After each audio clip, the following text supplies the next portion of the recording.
to Changing the Sales Game on webtalkradio.com. I'm your host, Connie Whitman. I'm so happy that you're joining us this week.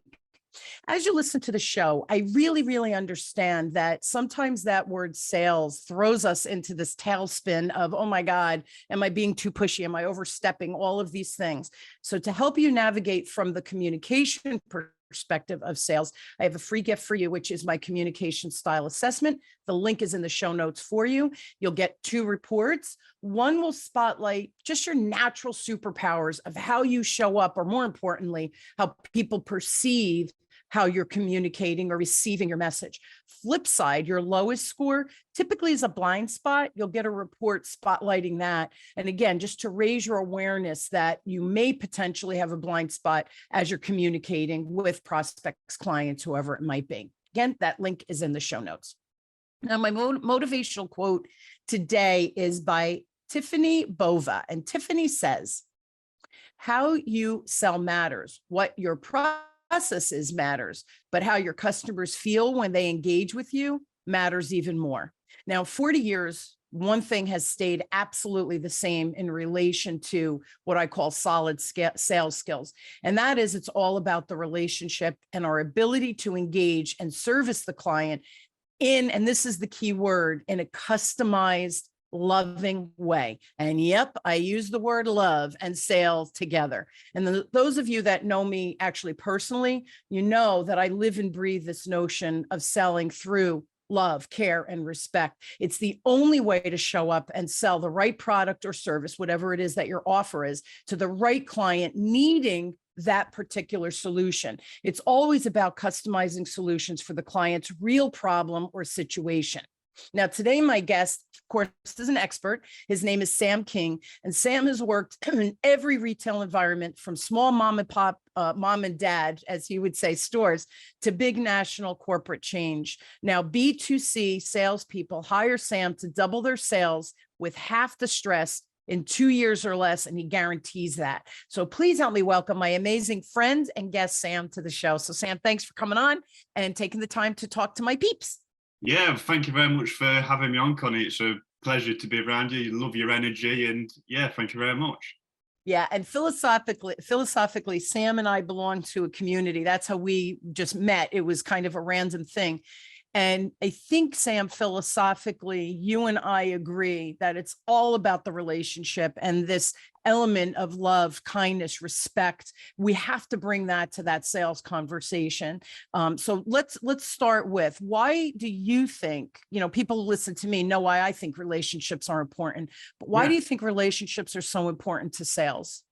Well, regardless of it being the best way to sell, and you'll sell more of it by selling from the heart and building and strengthening relationships, it's just the right thing to do. When I'm walking into a store and people treat me with respect and with love and with faith, I reciprocate. I enjoy that experience, and I'm more likely to be inclined to recommend that person, refer that person, buy from that person. People like to be around nice people. So let's be one of those people and change the world and do some good in the world.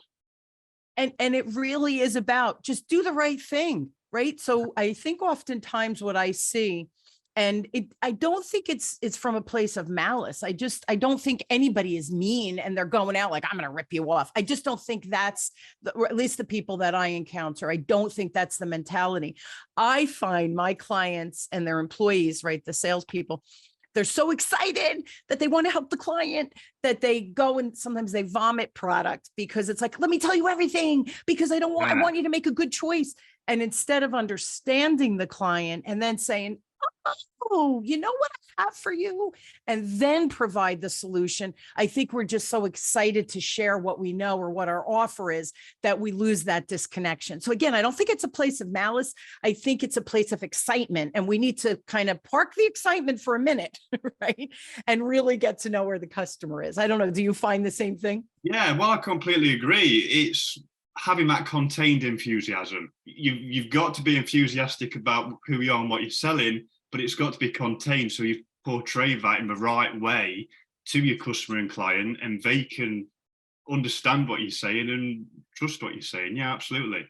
Yeah, we put the cart before the horse. We put the solution out there instead of saying, whoa, is my solution correct? And that goes back to my intro. Whoever's in front of me, I never, ever go into a conversation with especially my corporate clients. It's like, what is your objective? What is the struggle that you're facing? And then I say, oh, this is what I would recommend. Then I customize it, but I don't go in with a preconceived idea, because how do I know until I hear from them what's really going on, right? Yeah, 100%. Only they can tell you. We aren't mind readers, so we've got to take that time to get to know them and what That's they're right. doing. And it's time well spent too, right?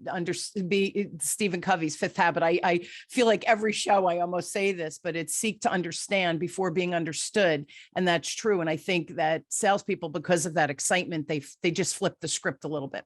Okay, next thing. I've heard you say salespeople don't want happy customers. All right, what do you mean? What do you mean by that, my friend? Yeah, so it sounds strange. Salespeople don't want happy customers. So happy customers are the benchmark of what people need to be aiming for, but what they really want are raving fans. So happy customers are happy customers, that's great, but a raving fan will refer you, will tell their friends and family about you, they'll actively promote you and your services, and that's what we need to be striving for, that kind of client who is shouting your name from the rooftops. That's what we as salespeople need to be aiming for. You know, it's fascinating because, I started my career 40 years ago in the financial service industry. And I remember it was me and 43 men in this, it was in the 80s. So women didn't sell insurance. It just wasn't a thing. And because of my MBA and everything, I kind of navigated and went and got my licenses. The interesting thing, the men used to mock me on the phone because I'm very animated, and I would connect deeply, even with people I didn't know, because I was making cold calls out of phone books and lists that I had purchased. I think because it was a female voice calling about insurance, that people paused to hear what I had to say. I didn't know that at the time, but I was very successful on the phone. Additionally, the men would tease me because I would joke around, right? And I was very much me on the phone. And they were like, look at the little lady over there. And it was so embarrassing at the time, but I thought, keep your nose down, do your job. Within 5 years, Sam, I was living off of referrals because I did exactly what you said. I went in and I created raving fans because I approached sales.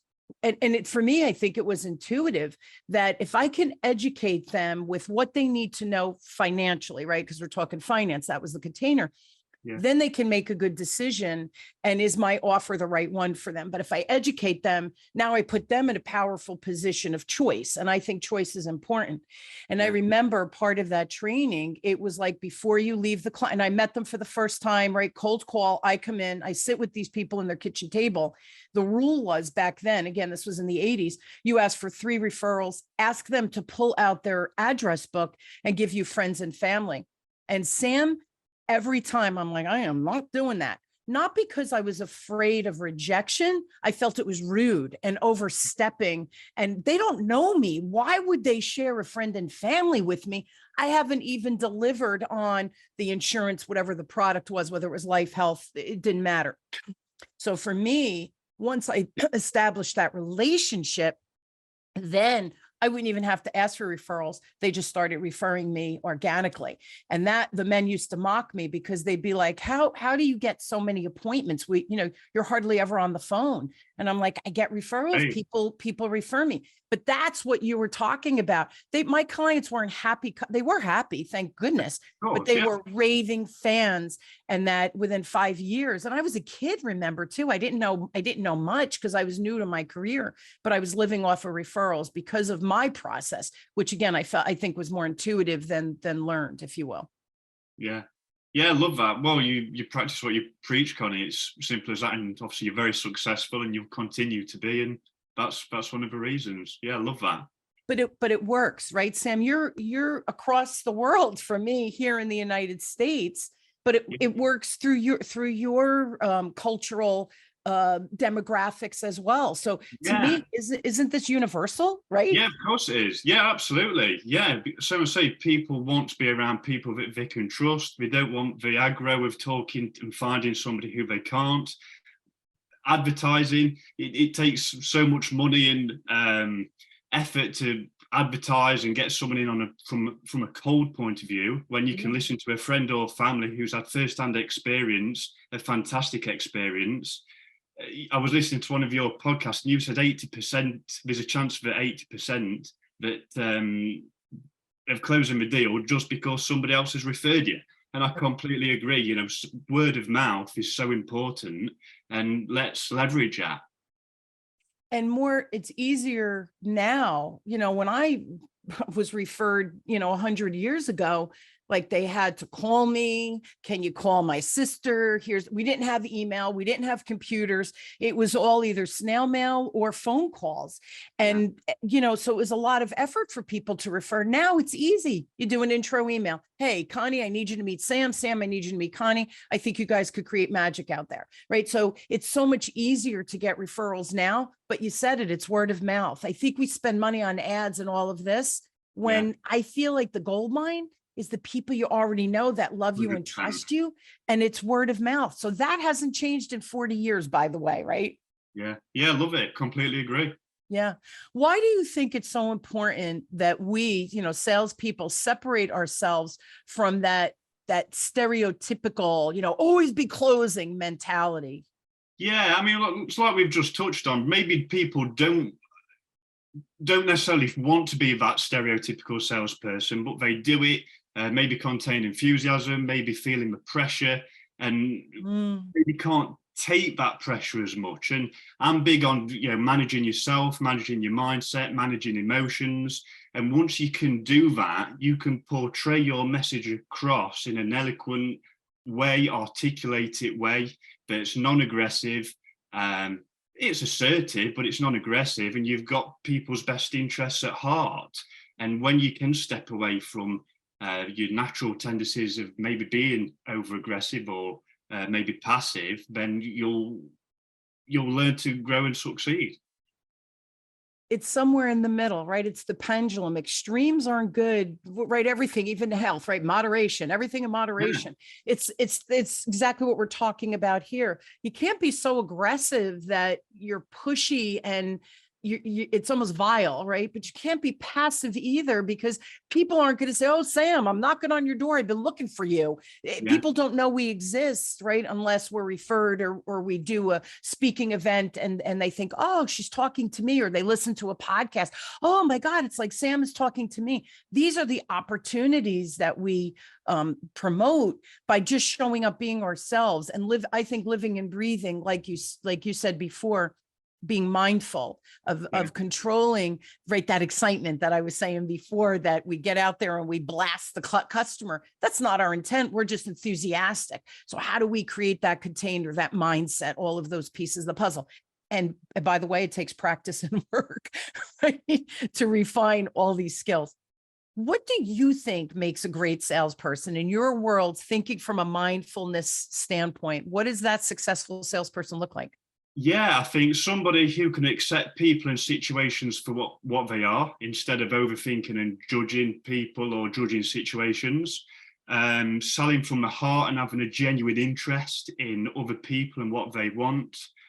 You've got to have that tenacity, that electrifying charisma that's going to inspire others. Curiosity, wanting to know the why, and wanting what's best for that customer, and really delving deep into the smaller details, which is going to make the difference. Because, as you know, the smaller details, those finer details, might be overlooked by other people, but the top 1% will make a point of getting to those smaller details, and they're the ones that's going to walk away with the sale. And curiosity, I love that word, because I think if we show up curious about the client, and then, right, my 7 steps, the first step is show up prepared, for goodness sake. And that means, what are the questions you're going to ask? I go in with an agenda. I think everybody, and here, when I say an agenda, it doesn't have to be anything crazy formal. have a couple of bullet points at the top of the sheet where you're going to take notes or whatever you're going to take notes on. Just have a couple of bullet points so you don't forget what you want to ask, so that you can stay on course, right? The other thing you just said is the listening, the active listening for the small details. To me, that's where the real opportunity is. And you're right, nobody else, they're going in with an agenda of what they think, instead of, again, becoming curious as to what's really going on. This sounds so obvious, but we don't do it. And I'm not sure why, but that curiosity is what triggers follow-up questions, which is what you're talking about, which is the active listening piece. So when you talk to your people, how do you get people to turn on that level of curiosity? Because that's where the active listening lies. Yeah, well, they've got to be bothered to. It's as simple as that. You've got to delve deep into that customer's experience and why they're ultimately shopping with you. And you've got to earn that trust and earn the right to ultimately ask for the sale. If you don't put in that legwork, you haven't earned the right to ask for the sale. And once you have, you ask for it, and 9 times out of 10 they'll say yes, providing you've put in the work. And you have to earn it. And I think that's an important piece of the puzzle. I have a potentially new client, and I was referred through, and somebody else emailed, and I was referred, and they want to bring my program into their organization.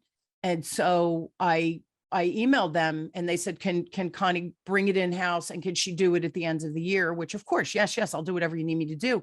But I responded, I asked the referral person, can I reach out to them directly? So you don't want to ever disrupt or disrespect the person who referred it to you and overstep and take over. Yeah. Would it be okay? And of course, then I CC'd my contact, the referring people. And I reached out and I said, I certainly can do all of the above of your request. I prefer if we meet first, because is this really the program that you need? And maybe it's not. And I don't want to sell something that might not actually, maybe there's something better, was my point. And they were like, oh, that would be wonderful. And now we're in communication where people are saying to me, why didn't you just make the sale? And I was like, no, it wasn't the right thing to do, because if this will work for them, after we communicate and meet and really figure out what culture they're trying to build, then sure. But I don't fit that square peg in the round hole, because to me, that would have been a disrespectful way to communicate with them, right?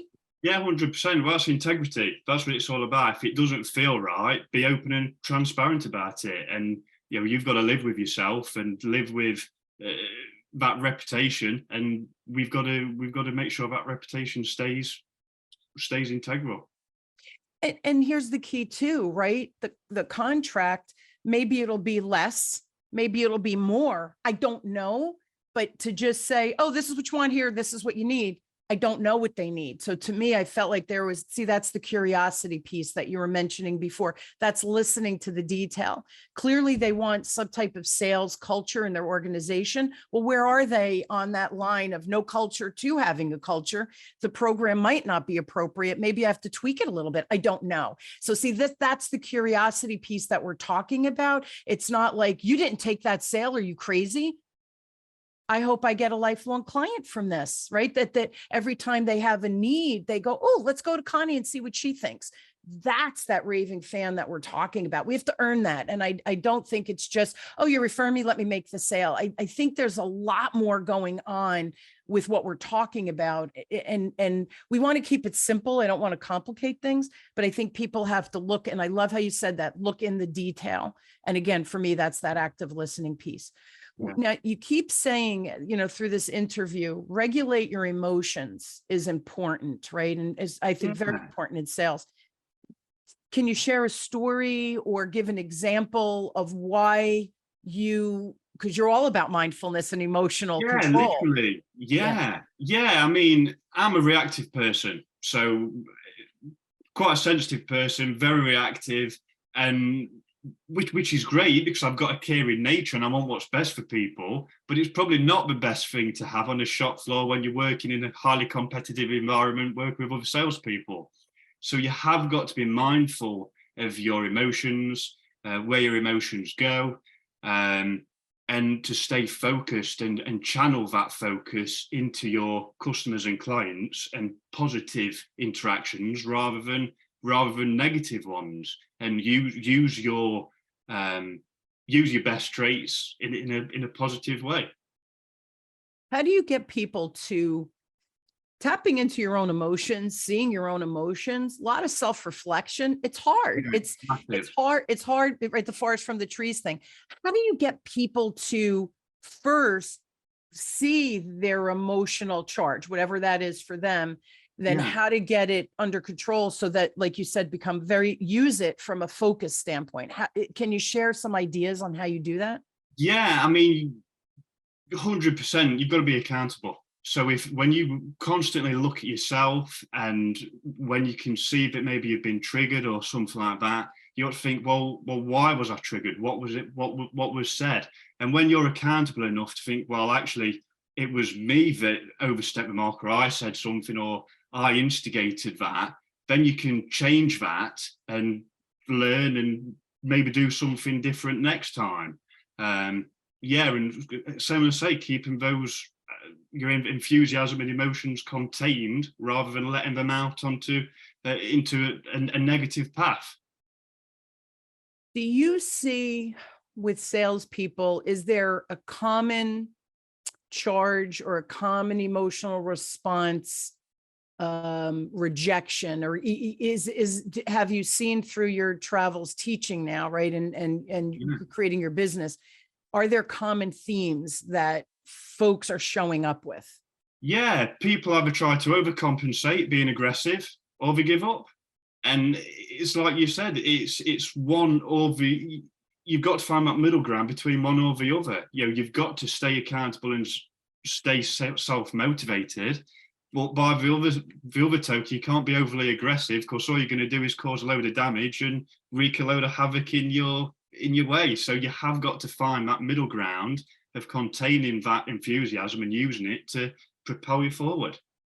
And I guarantee, the 80-20 rule, based on what you're saying, Sam, I bet 80% of the people that are salespeople, or sales is a component of their job, right? Like you and I, we're business owners. Sales is a piece of my job, but obviously it's a big piece. So I bet 80% are working in those extremes, either overcompensating. I need these numbers. I have a mortgage. I have to, whatever, right? Whatever that is for your job. And then the flip side is, oh my God, I don't want to be too aggressive. I don't want to be pushy. So they live in that fear, I think it's fear in both ends, but that aggressive, right? That aggressive piece is the overcompensating. Everybody listening, if that just resonated with you, what Sam said, that you find that you're in that extreme. And I guarantee 8 out of 10 of us are in one of those ends where we feel like we're being pushy, or I learned that I need to be pushy to make the sale, right? How do you get, because both are fear driven. How do you get people to address that fear? Just controlling your thoughts, not letting your thoughts run away with you. Find a method that can ground you. So either affirmations, maybe lock in, locking in emotion. I mean, something I've been doing, but I've been training for the past 3 months. So I've locked in, I've anchored in an emotion. When I rub my 2 fingers together, that grounds me. All kinds of things, just whatever you need to do to get grounded in being that state of acceptance, and you're willing to grow, then do it. But again, that's what the best salespeople do. They are willing to do anything that will help them grow in their career and as people. And that's what we all want. We all want to be a better person. So true. I had a client. I've had a client. I've been working with them like 6-7 years. I know the executive for probably 20, and that's why they brought me in, because he knew me. He changed jobs and brought me into the new organization. And they hired a new executive, to run a division. And so he keeps hearing my name before he met me. And he's like, why are they outsourcing this when we have a training department? And he comes through my training, and I didn't know this prior, right? But he comes through my training. And of course I included him. And after I would say anything, I'm like, look, You know what you're building as the new player, the new executive, like chime in. And 90% of the time he's like, nope, you said it all. Nope, you said it all. So I was like, okay, good, good. Feel free to jump in, you know? And at the end, he stayed after, and it was really very cute. Sam, he comes up to me and he goes, you know, I kept hearing your name and I'm thinking, why are they outsourcing this? He said, now sitting through this class, I know why they're outsourcing it. And he says, and here's even more interesting. He said, I came in thinking I'm going to learn sales. He said, you teach sales, but you teach life skills. And I said, but aren't they the same thing? And he said, yes, but I never thought about it that way. And he said, and you do it, you're making my employees better humans. And that's going to translate to more sales. Like, wow. So it blew his mind, but it's exactly what you're talking about, right? It's keeping that pendulum in the middle. It's being a good human, coming from love, care, and respect. It takes practice. So again, the fear piece of it, Sam, I think what you're doing is so important, because we have to, fear is real, man. And don't not feel it, and don't say, oh, I'm stupid and I shouldn't be fear is real, but how to control it. And I think that's where someone like you with the mindfulness piece is, because you have tools to teach people how to go from that extreme, right, to come to that middle ground and honor the fear, but move forward in spite of it. And I think that's an important piece, right? Yeah, 100%. Yeah, when you're outside your comfort zone, you will be experiencing fear, but that's where growth happens. Yeah. So you've got to harness it and roll with it, embrace it. Yeah, it's life. These are great life skills that we're talking about. And oh, by the way, if you're a leading sales teams, if you can improve, right, your emotional intelligence, listening skills, curiosity, all the things we're talking about, you're going to make better teammates, right? Your team is going to translate into more sales, because they're living and breathing those, you know, quote unquote life skills, which I think is important.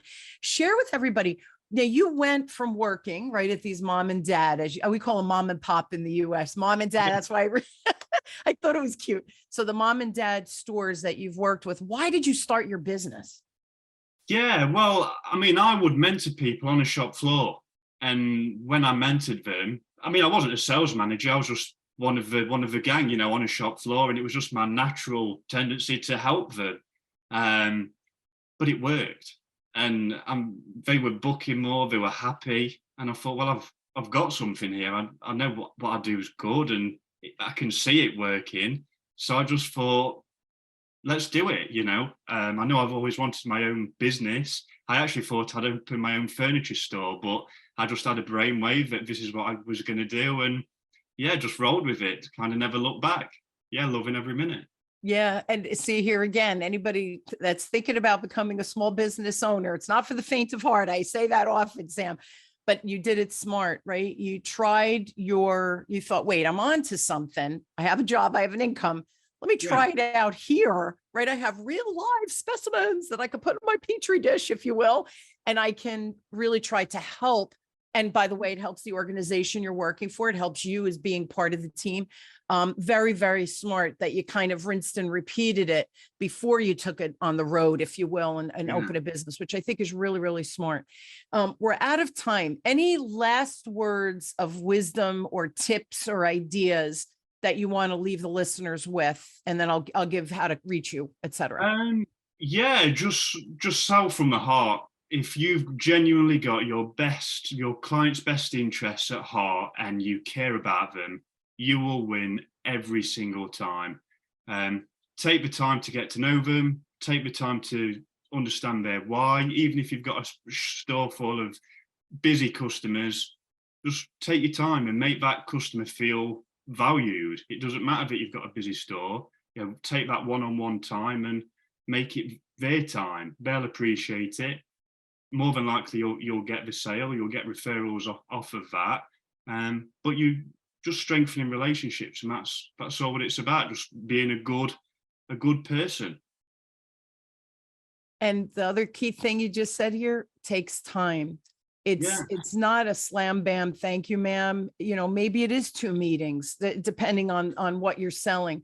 You know, maybe people do have to think about, give them options and say, listen, let's pause, put a pin in it, go and think about it, come back and sit in the furniture, whatever it is that we're selling, and it takes time. I think we're always rushing to that finish line. And I think that's dangerous when we talk about sales, because when I find with my clients, Sam, and I bet you do too, when we're running to the finish line to make that sale, we're leaving money on the table. The sale could have been bigger, or the sale initially would be smaller, but then you become a planning partner with them, that over that year, the income you could potentially make, you're serving them better, giving the client what they exactly need, and you end up making more money. So I feel like when we rush, we're leaving a wake behind us, and we're leaving money behind. And we're not, at the end of the day, we're not serving the client the way they really deserve to be served. And I think that's such an important component, what you just said. It takes time. Breathe, man, because it's not a race. It's really not a race, right? The journey is where the magic happens. Yeah. Yeah. Massive. Yeah. 100%. Yeah. So guys, if you need more Sam in your life, which I think you do, he's in mine. I've already got him. So he's in my community, but email him if you have any questions about anything we spoke about. Email him at sam@fromfeartomindful.com. And if you want to go to his website and check out some of the cool things he has there, it's from feartomindful.com. Both will be in the show notes, and he has a free gift. I'll put that show. It's a interesting link, but I'll put it in the show notes, and you'll see it says Changing the Sales Game.